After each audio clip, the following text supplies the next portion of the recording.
Namaste. My name is Kirti, and on behalf of Himalayan Yoga Association, I welcome you all to this online teacher training course. I am a teacher here at Himalayan Yoga Association, and I will be taking you through the concepts and details of the human body and yoga altogether. Let's hope you enjoy this course. Let's start. Namaste and welcome back to the online yoga teacher training course. In the previous session, we discussed the various movements possible in case of the human body. Now, all of those movements, they were synovial in nature. What are the synovial joints? What are the different types of joints available in the human body is what we are going to discuss in this session. But before we do that, let's go ahead and chant the Gayatri Mantra. Adopt the mudra, chin mudra as you are in the meditative posture. Close your eyes. Bring your awareness and attention to the inner part of your body, something which you do not see every day. Move your gaze to your third eye or to the tip of your nose, whichever you're more comfortable with. And while you're comfortable, steady and stable, allow yourself to take deep inhalations and complete exhalations. There is no rush. Spend these few moments comfortably with yourself. This is the most personal time you can spend with yourself. Appreciate these moments and observe your own self. Observe your own breath. Most importantly, observe the effect it leaves on your mind. As soon as you feel that you've gathered yourself completely to the present moment, bring your hands to your chest, Namaskara Sthiti. Touch the heart center with the back of your thumbs. And if you know the mantra, you can chant it with me. Otherwise, you can always repeat it afterwards. Slowly breathe in once. Now with me. Om Bhur Bhuva Swaha Tatsaviturvarenyam Bhargo Devasya Dhimahi Dhiyo Yo Na Prachodayat.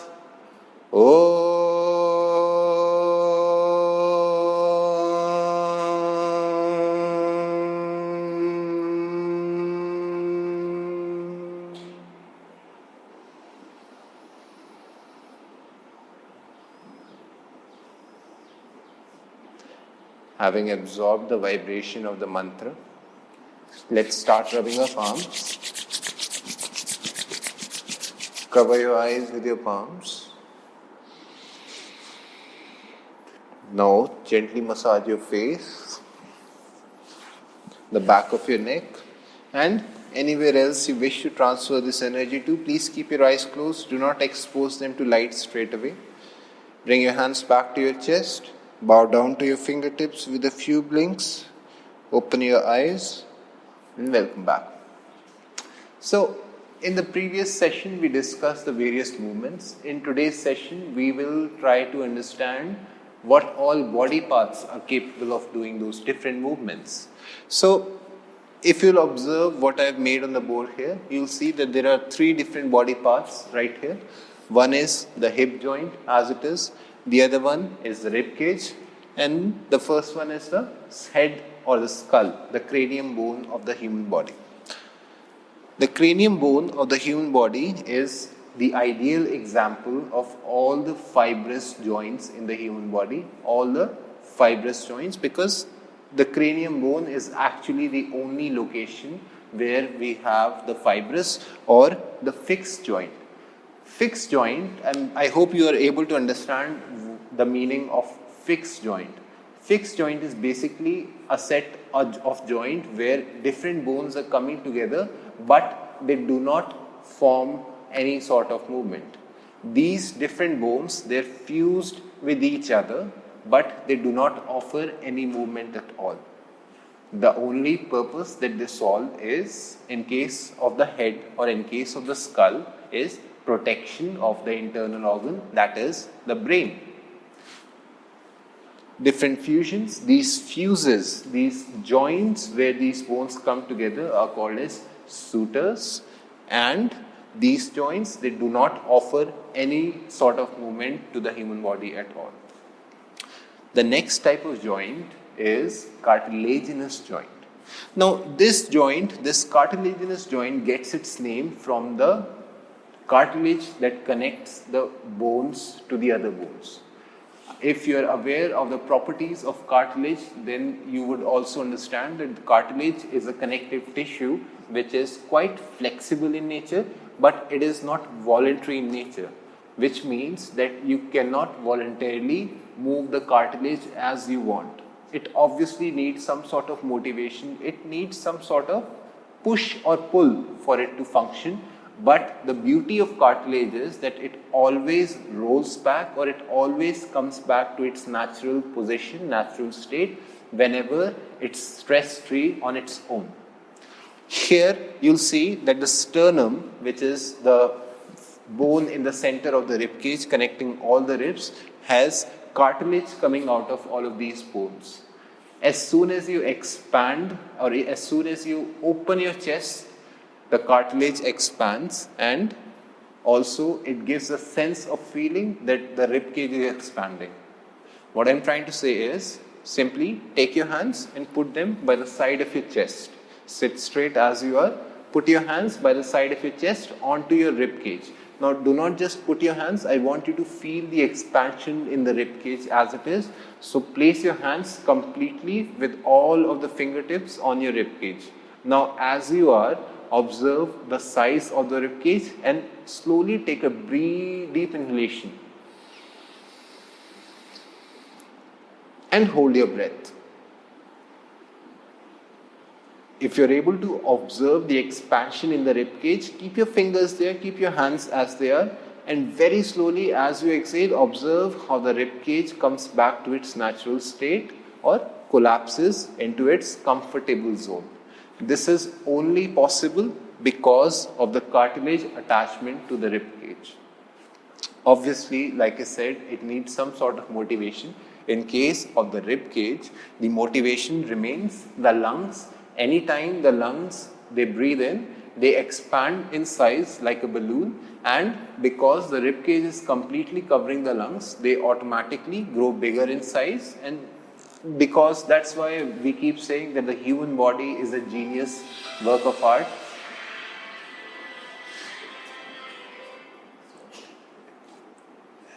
कहाँ से हुआ? It is काट पूरा नहीं पूरा नहीं था हैं it is because हाँ ठीक है सही है so and that's why we say that the human body is a genius work of art, because of these very, very minor but very noticeable differences which are very functional in nature, which make our lives possible and easier as well. I do not know what would life have been like if at all the rib cage was a completely freely movable joint, but I'm pretty sure I can live with the cartilage joint as it is.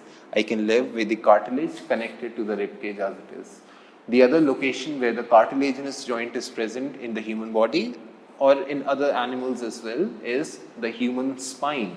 The vertebral column has different small bones which are very irregular shaped in nature, but they're all connected to each other with the help of ligaments, tendons, and cartilage. If you observe to what extent can you work with the human spine, then you'll see that these different bones, they work with each other without, if there is a problem in one certain joint, then it will automatically limit the possibility of movement possible with the human spine. They all work together, and it is all about gliding in either direction. That's all the movements that the human body is capable of, but it does it good because of the flexible and the potential that the cartilage offers to us as a connective tissue. The third type of joint is the synovial joint. Now, the synovial joint is the joint that comes to our mind anytime we think about joints in the human body. The other name for the synovial joints is the freely movable joints. which automatically tells you that the difference between, even though cartilaginous joints, they're movable in nature, but like I said, they need some external push for it to function. And at the same time, the cartilaginous joint, they're not in complete control of the mind as well.